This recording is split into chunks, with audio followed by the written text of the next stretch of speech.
Well, welcome back. As the temperatures continue to heat up, you probably find yourself reaching for a glass or a jug of water more and more. But have you ever wondered how our plants stay hydrated under the sun?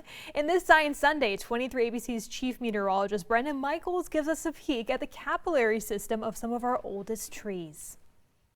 Kern County is just a few hours away from some of the largest trees in the world, the giant sequoias. These can be over 30 feet wide and hundreds of feet tall. But how does a tree like this take water from its roots and its base all the way up to the tip tops of its branches, while the force of gravity is trying to push all of that down? Well, there's a couple of different processes that help with that, but one of the most important is something called capillary action. Now, capillary action is when little drops of water like this travel up through little tiny cracks in spaces in the wood of the tree. And that's something that we can actually demonstrate here.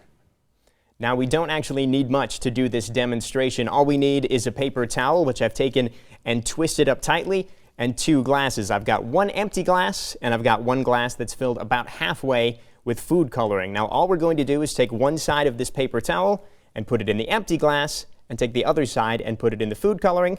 And now all we have to do is wait. What you're seeing here is a 30-minute time lapse of the demonstration.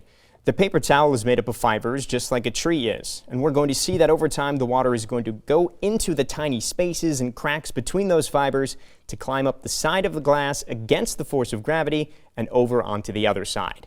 That's capillary action taking place.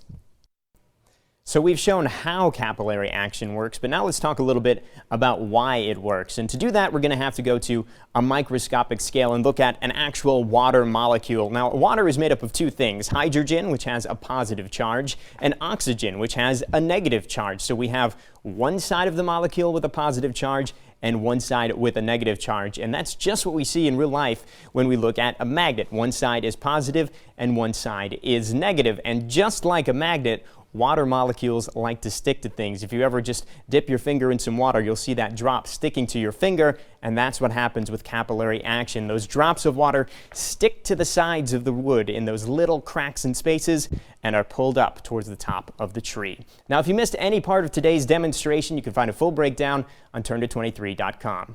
Brendan Michaels, 23 ABC, connecting you.